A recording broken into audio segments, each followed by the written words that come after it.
Alright, so what is the best router for working with wood and resin? So this is where I'm at now. This is where I started, okay? This is the first tool that I ever bought for my business. This little guy right here flattened anything from a charcuterie board to a dining table. It took a lot of freaking work, but it did it. So this one, 5 years later, is still kicking.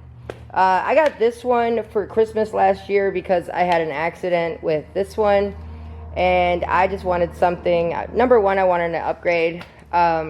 She actually bought it for me before Christmas, but yeah, there's a video on that. So anyway, so this one I basically do for my edges.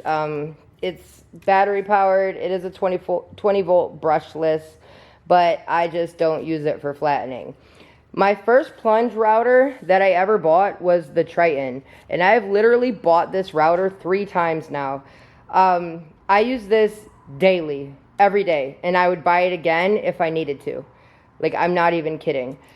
So the bit that I use with this one is, it's dirty because I was just flattening, but is this bit right here. And these carbide inserts actually can be changed, and that's what I use for flattening when I flatten my slabs. And I actually use this sled right here. A lot of people ask me about my sleds.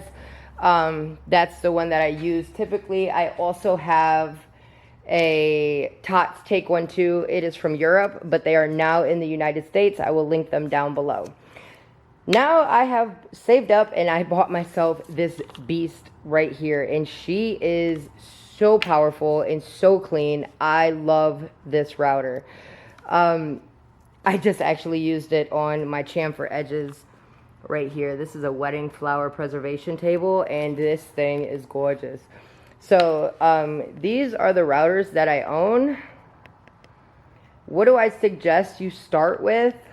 If you had to choose one router, just one router, I would get this one.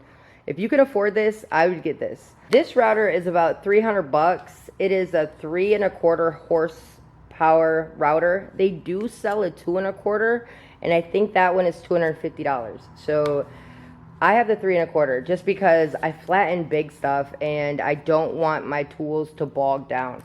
So if you can afford this, I would definitely get it.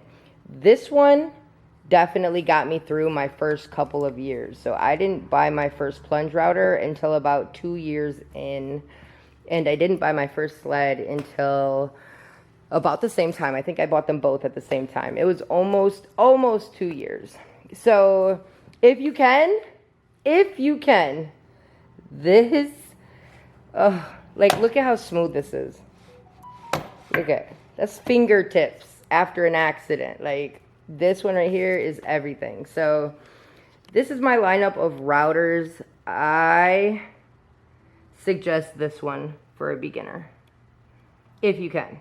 If not, grab this one. This one right here is a great router.